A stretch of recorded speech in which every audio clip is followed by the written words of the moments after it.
எடுத்துட்டியாமா? ஐயோ, இதுக்கு இல்லையா சார் ஒரு எண்டு?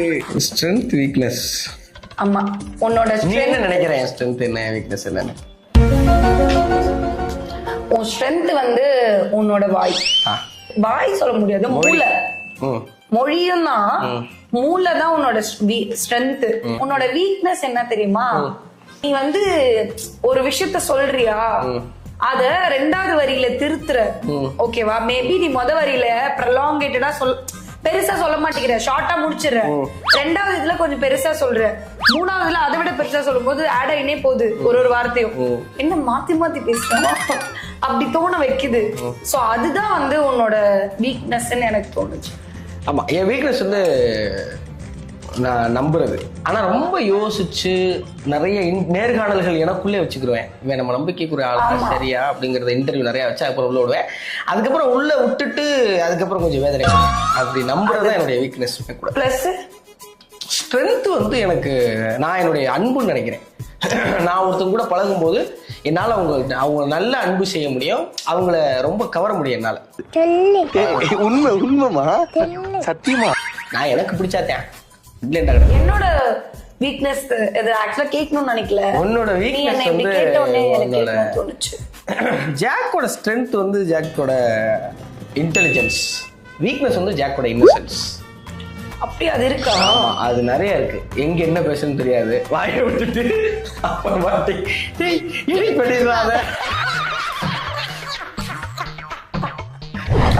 டாஸ்க் இன் பேபி சீசன் ஐட்டா முத வாரம் போட்டா போட்டி அதான் பிடிக்குமா? ஏன்னா உன்னோட ஸ்ட்ரென்த். போன உடனே பிக் பாஸ் இவருக்கு மட்டும் பட்டிமன்றம் எனக்கு தெரிஞ்சிடுச்சு. ஓகே சார் அதுல கலக்கிடுவாருன்னு தெரியும். கரெக்டா கேர்ள்ஸ் டீம்ல வேற இருந்தானா சூப்பர். பசங்க டீம்ல இருந்த பசங்களுக்கு இதுவா பேசிருப்பியாடா? பேசிருப்ப தெரிஞ்சுக்குங்க. அவன் எந்த பக்கம் இருந்தாலும் பேசிருப்பான். ஆமாங்க, ரெண்டு பக்கம் நியாயம் இருக்குன்னா ரெண்டு பக்கம் பேசிட்டானங்க. கரெக்ட் சொல்ற. ஒரு சாரரா இருக்கதாங்க நியாயம். சி ரெண்டு சைடுமே நியாயம் இருக்குதான். நம்ம எந்த சைடு இருந்து போட்டியாளரா பேசுறோம்ன்றதுதான். பட் மக்கள் அது எவ்வளவு அளவு கனெக்ட் பண்ணிக்கிட்டாங்கன்னா, ஒரு பையன் ஒரு பெண்ணுக்காக பேசினாங்கல்ல அப்படின்றது கட்டாயம் நினைக்க அது பண்ணிதான் ஆகணும். எதுக்கு எடுத்து உள்ள வச்சுட்டேன்? மாட்டிக்கிட்ட பங்கு பின்னாடி வச்சு அது என்ன கொஸ்டின் எனக்கு தெரியும். என்னது? ஒருத்தர் பேர் இன்னொருத்தர் பேர் எழுதி இவங்களா அவங்களான்னு கேட்டிருக்கேன். ஆள் தெரியல போட்டுருக்கு. நாங்கெல்லாம் சிங்கத்தோட உண்ணாக்க வெட்டுக்குன்னு பிடிங்க திங்கிறீங்கடா. அது என்ன வரையில பூரா ரெண்டு பேரும் கேட்டு கேட்டு மஞ்சரி தீபகண்ணே, நானா தீபகண்ணா கேட்டா தீபகண்ணான். அதனால நான் மஞ்சரி தீபகண்ணன் கேட்டால் நான் தீபகண்ணை தான் சொல்லுவேன். அது எனக்கு எந்த தயக்கமும் கிடையாது. மஞ்சரி கேவலமா தெரியுதா? ஜாக்லினா முத்துவான் கேக்கும்போது முத்து. ஆமா 51% நல்லப்பா கேட்டுக்கோ. மஞ்சரிக்கு புரியும், மஞ்சரிக்கு தெரியும். ஏன்னா மஞ்சரிக்கு மேல மஞ்சரி மேல எனக்கு இருக்கிற அன்பும் மதிப்பும் பிரியமும் அது வந்து அளவிடற்கரியது. அண்ணன் வந்து எனக்கு அண்ணன்.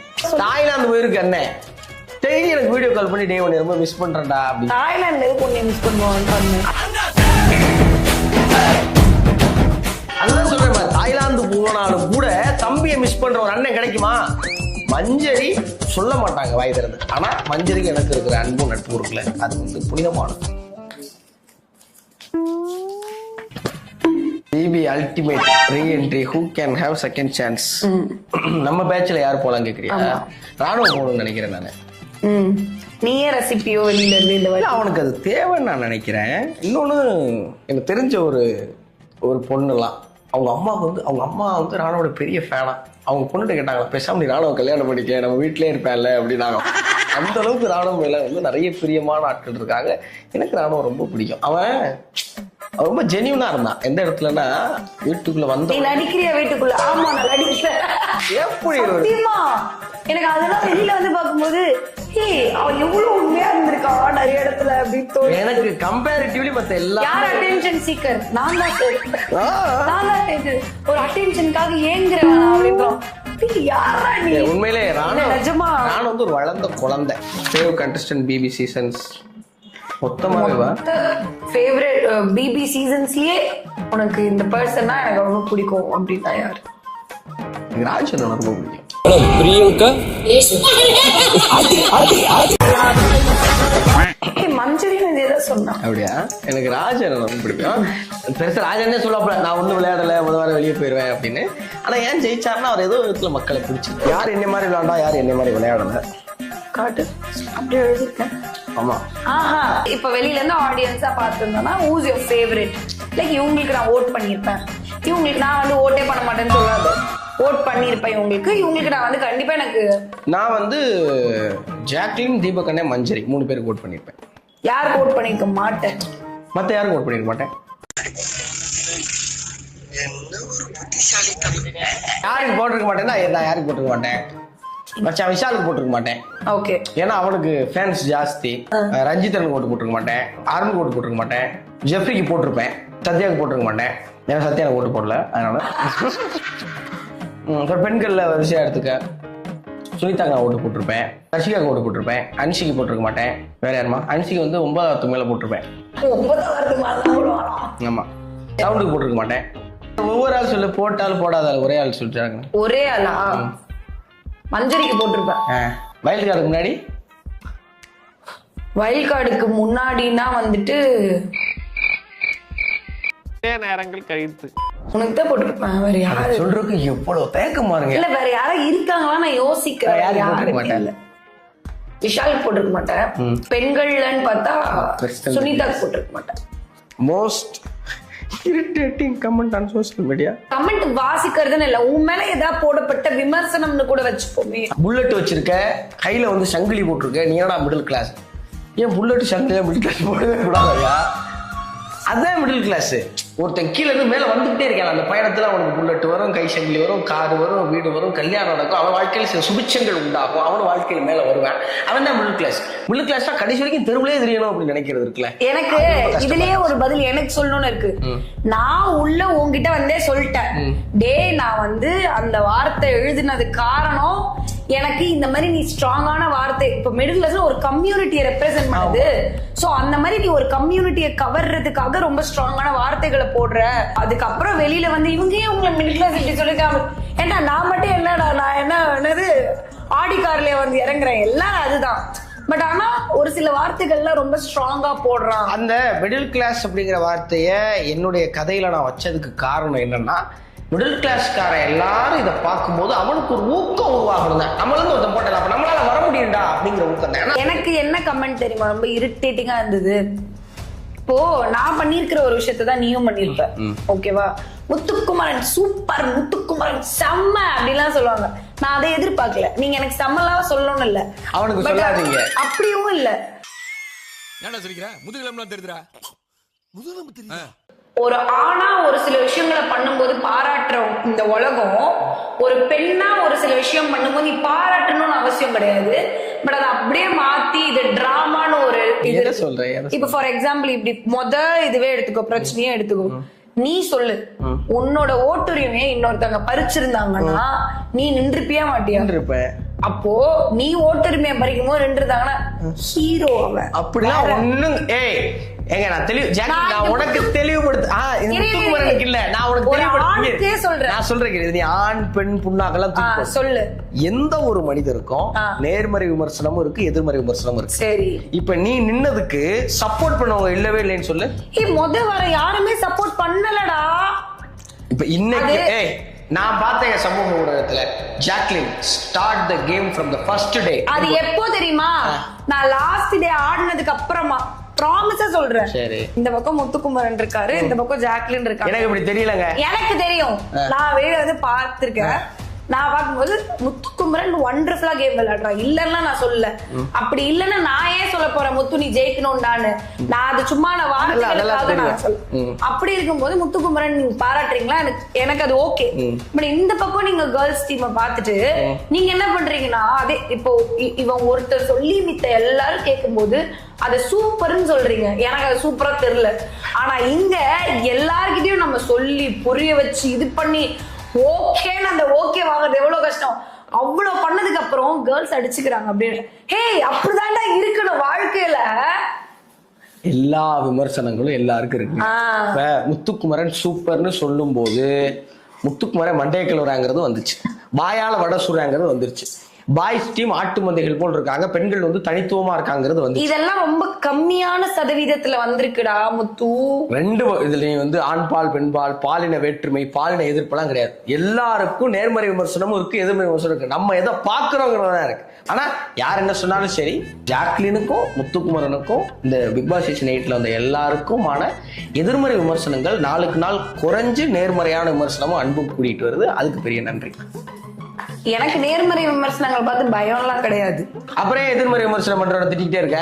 எனக்கு எது கோவம் வருதுன்னா, நீ என்ன நியாயம் இருக்குன்னே பார்க்காம பேசுறது. இப்போ நம்ம பண்றது வந்து அநியாயமா இருந்து நம்மள ஒருத்தவங்க திட்டாங்கன்னா நம்ம அதை ரியலைஸ் பண்ணி ஆமா இல்ல அப்படின்னு ஒண்ணு பண்ணலாம். நம்ம பண்றது நியாயம் ப்ரூவ் பண்றதுக்கே நம்ம அவ்வளவு போராட வேண்டியதா இருக்குன்ற போது அந்தந்த இடத்துல ஒரு சிலருக்கு ஒரு மனக்கசப்பு வரும். பட் இப்ப அதை ப்ரொலாங் பண்ணி எடுத்துட்டு போறோமான்னு கேட்டா கிடையாது. பட் எல்லாருக்குமே வரும். கமெண்ட்டை பாக்குறீங்களா, காண்டாவதா ஆவுங்க, ஏதாவது நல்ல சாப்பாடு சாப்பிட்டு படம் பார்த்து தூங்க, அவ்வளவுதான். தள்ளிடுங்க, என்ன தள்ளா கீழே இன்னொன்னு வருது. முன்னாடி போக முடியும். என்ன கிரீன் பிளாக்னா என்ன? அப்பாடா, ஒரு ஜாலியான கொஸ்டின் வந்திருக்கு. ஒரு பெண் இப்ப வந்து சொல்லுவாங்கல்ல, ஒரு பையன் கிட்ட வந்து இதெல்லாம் கிரீன் பிளாக்ப்பா அப்படின்னு கேட்பாங்க. பச்சைக்குடி அப்படின்னு கேட்பாங்க. இப்போ வந்து ஒரு பையன் கிட்ட உனக்கு என்ன பிடிக்கும்னா அது மாதிரி ஒரு பொண்ணு இதெல்லாம் இருந்தா எனக்கு கிரீன் பிளாக் அப்படின்னா என்ன சொல்லுங்க? சிரிச்சாலே அழகா இருக்கும் பெண்கள். நான் என்ன பண்ணுவேன் பெருமானே, ரொம்ப பிடிக்கும். சிரிச்சாலே போதுமா, அதுவே உனக்கு கிரீன் பிளாகா? சிரிச்சா பார்க்க நல்லா இருக்கும். கிரீன் பிளாக்னா எப்படி தெரியுமா இருக்கணும்? நீ சொல்றது இந்த குவாலிட்டிஸ் எல்லாம் இருந்துச்சுன்னா அந்த பொண்ணு எனக்கு போதும் லைஃப்ல அப்படின்ற மாதிரி குவாலிட்டிஸ் இருக்கிற பொண்ணா. எமர்ஜென்சியான வேலையில இருக்கோம், ஒரு போன் வருது, அட்டன் பண்ணி சொல்லுங்க அப்படின்னு கேட்டோம். ஒரு நாளைக்கோ நாளானைக்கு கூட பேசி முடிக்க வேண்டிய பஞ்சாயத்தை ஒன்று எடுத்துட்டு வரும்போது, இல்ல இப்ப நான் வேலையா இருக்கு அப்புறம் கூப்பிடுன்னு சொல்லிட்டு போனை கட்டோன்னே திருப்பி அடிச்சுக்கிட்டே இருப்பாங்கல்ல, அந்த மாதிரியான செயல்களை இவன் ஆரம்பிக்கும் போதே இதான் சொல்ல போறேன்னு எனக்கு தெரிஞ்சிச்சு. ஏன்னு எனக்கு தெரியல. அந்த மாதிரி சரி, இவன் ஒரு ரெட் பிளாக். இவன் எப்படி தெரியுமா, போன் யாராவது ஒருத்தங்க பண்றாங்க, அது உங்க ஆளா இருந்துச்சுன்னா நீங்க என்ன பண்ணணும், உங்களுக்கான ஒரு இம்பார்ட்டன்ஸ் போன் எடுத்து செலோ நான் வேலையா இருக்குது ஒரு 10 minutes அடிக்கிறேன்னு சொல்றது எப்படி இருக்கு? இவன் வச்சுட்டு மறந்துடுறான். ஒரு 5 நாளைக்கு அந்த பெண் இந்த உலகத்துல வாழ்றதே மறந்துட்டு ஒரு பொண்ணு லவ் பண்ண அலோமா சொல்றீங்க மறுபடியும் தெளிவா புரிஞ்சு சொன்னேன். போனை எடுத்து என்னமாச்சுன்னு கேட்கணும். யாரு நீ கேட்பியா? ஆமா கேட்பேன், என்னமாச்சுன்னு கேட்கணும். இப்போ சொல்லாதடா. என்னமா என்னமோ நீ எனக்கு போன் அடிச்சு நான் போன் எடுக்காத மாதிரி பேசிக்க அடிச்சு போய் நீ போன் அடிச்சு எடுக்கலன்னு நீயே சொல்லிருக்கேடா. எங்க வாழ்க்கையில புரிதல்ங்கிறது வயசாக தானங்க வரும். இப்ப புரிதல் வந்துருச்சு, இப்ப புரியுது. எடுத்து நம்ம உன்னை புரிஞ்சுக்கிற ஒரு பொண்ணு வந்து உனக்கு கிரீன் பிளாக். எல்லாருக்குமே அப்படித்தான். வேற அடுத்து இப்ப எனக்கு வந்து பிளாக் ஷர்ட் போட்டா, ஒரு பையன் பிளாக் ஷர்ட் போட்டா அது ஒரு விதமான கிரீன் பிளாக். அந்த மாதிரி எல்லாம் இருக்கு. அப்படியா? ஆமா, எனக்கு ஒரு பையன் பிளாக் ஷர்ட் போட்டா எனக்கு ரொம்ப பிடிக்கும். அதுக்கப்புறம் ஒரு பையன் வந்து ஒரு பொண்ணை வந்து மரியாதையா நடத்தினா, ரெஸ்பெக்ட்ஃபுல்லா நடத்தினா எனக்கு ஒரு கிரீன் பிளாக். வீட்டுல இருக்கிற வேலைகள்லாம் உண்டு எண்டு அப்படின்லாம் இல்லாம அது ஃப்ளோலயே நடக்கும்ல, அது வாட்டுக்கு ஒரு ஃப்ளோல போகுது. இப்போ நிஜமா பாக்குறோம், குப்பையா இருக்கு பெருக்கி வைக்கிறோம். இது ஒன்று என்ன பிரிக்கணும்னு அவசியம் கிடையாது. அது அதுவும் ஒரு புலம்புறவங்களை பிடிக்காது. பிடிக்காது கேட்கல, புலம்பாம இருக்கவங்களை பிடிக்கும். ஆனா இவனே புலம்புவான். இல்லைங்க, புலம்பவே கூடாது, எப்பயுமே புலம்பவே கூடாது அப்படி கிடையாது. எப்பயாவது சரி ரொம்ப கஷ்டமாக சரி வாங்க பேசுவாங்க, சரி விடுங்க கடந்து வரும் எல்லாம் சேர்த்ததுக்கு அப்புறம் மறுபடியும் ஆனாலும் நான் ஆரம்பிச்சு அப்படி செவுட்டு இருக்கலாம் தோறும். ஆனால் இப்போ தப்பு அது மாதிரி செய்யக்கூடாது. மறுபடியும் புலம்புனாலும் கேளுங்க, தப்பு எனக்குலாம் எப்படி கல்யாணம் போறது. ஒரு ரூமர் இது கேட்டு எனக்கு சிரிப்பா வந்துச்சு. ஜெயக்குமுதா சரி, அதுதான் பெரிய ரூமர். பார்த்தோன்னே கக்கப்புக்கு சிரிச்ச பெரிய ஒரு ரூமர் தான். Your biggest achievement in life. இது பண்ணி முடிச்சிட்டேன்னா என் வாழ்க்கையில நான் ஒண்ணு சாதிச்சிட்டேன்பா அப்படின்னு ஏதாவது ஒண்ணு வச்சிருப்பேன்ல. உள்நாட்டு இளைஞர்கள்லாம் போதைப் பொருள் பயன்படுத்துற விடுறதுக்கு நான் ஏதாவது ஒரு காரணமா இருந்தேன்னா எனக்கு வாழ்க்கையில் முழுவதும் அது பெரிய achievement. Which season you could have played? ஒருவேளை நீ 8th சீசன்ல உள்ள போல, வேற என்ன சீசன்ல போயிருந்தா நான் வேற லெவல்ல விளையாடி இருப்பேன். 9th season. எந்த சீசனுக்குள்ள இப்படி பாக்குற பார்த்தோன்னே இந்த சீசனுக்குள்ள நம்ம வந்திருக்கலாமோன்னு தோணும்ல. இப்ப எனக்கு 3rd சீசன் இல்ல, எனக்கு உள்ள இருக்கணும்னு ஆசைப்படுற சீசன் வேணா கேமை மாத்திருப்பேன், தகர்த்திருப்பேன் கிடையாது. எனக்கு இருக்கணும்னு ஆசைப்பட்டா 3ஆம் சீசன். அதுதான் நான் இப்ப சொல்றேன். காக்கடிராம் நீ 3ஆம் சீசன் சொன்னியா? ஆமா, கவனிக்கலாம். ஏன்னா எனக்கு சாண்டியன் ரொம்ப பிடிக்கும், அதனால ரிக்ரெட் என்ன பிக் பாஸ் சீசன் 8ல என்ன ரிக்ரெட்? அப்படி எதுவும் கிடையாதுங்க. எல்லா தவறுகளும் அந்தந்த நேரத்து நியாயங்களேன்னு ஜேகே சொல்லியிருக்கிறார். அதனால எல்லாமே சரிதான். அவர் சொல்லட்டும்பா, நீ என்ன நானும் அதே தான் சொல்றேன். பண்ணா மாத்துங்க, எவ்வளவு கஷ்டம் தெரியுமா? பண்ண சிரிக்க வராங்க. நான் சின்ன பிறவில இருந்து இப்படி இந்த ராஜா ராணி படத்துல அந்த ஒருத்தர் உட்காந்து போறல, இந்த வீட்லயே ரொம்ப இதுவா வெறப்பா உட்காந்துட்டு இருக்கிறது யாருன்னா, இவன் ஃபன் பண்ண மாட்டான்னு இல்ல, பண்ணுவான். எங்க பண்ணுவான்னா எல்லாரும் சீரியஸா இருக்குமோ பண்ணுவான். வீடே சீரியஸா உட்காந்து இருக்கோம். விஜய் சேதுபதி ஒரு கேள்வி கேட்டுப்பாரு, எந்திரிச்சு அப்பதான் ஒரு மாதிரி பயங்கர ஃபன்னா அப்படி பண்ணுவான். பட் ஆனா ஒரு ஃபன் மூட்லயே இவன் இருப்பானான்னு கேட்டா இல்ல, இவன் கொஞ்சம் இப்படிதான் இருப்பான். இவன் தீபக் அண்ணா அப்புறம் மஞ்சரி கூட ஒரு சில இடத்துல வந்து லைட்டா ஃபன்னா இருப்பான். பட் நிறைய இடத்துல வந்து இவங்க எல்லாம் எப்படி இருப்பாங்கன்னா, இவங்க கிட்ட போய் ஒரு ஜாலி பண்றது இருக்குல்ல, ரொம்ப ஜாலி பண்றீங்க வந்து நம்ம ஜோலியை பிடிச்சிட்டு போயிருவாங்க. சோ பட் ஆனா நிஜமாவே ரொம்ப ரொம்ப தேங்க்ஸ். ஹாப்பி நீ வந்து ஜாக் அண்ட் சில் சேனலுக்கு வந்தது ரொம்ப நன்றி. முத்துக்குமரன் சேனல்லையும் வந்துட்டு நீங்க என்ன இதுக்கு அந்த வீடியோ ரிலீஸ் ஆயிடுச்சு, நீங்க போய் பாருங்க. அதுல வந்து நாங்க சோஃபா கேங் பயங்கரமா ஒரு இன்டர்வியூ கொடுத்துருப்போம், அதை போய் பாருங்க.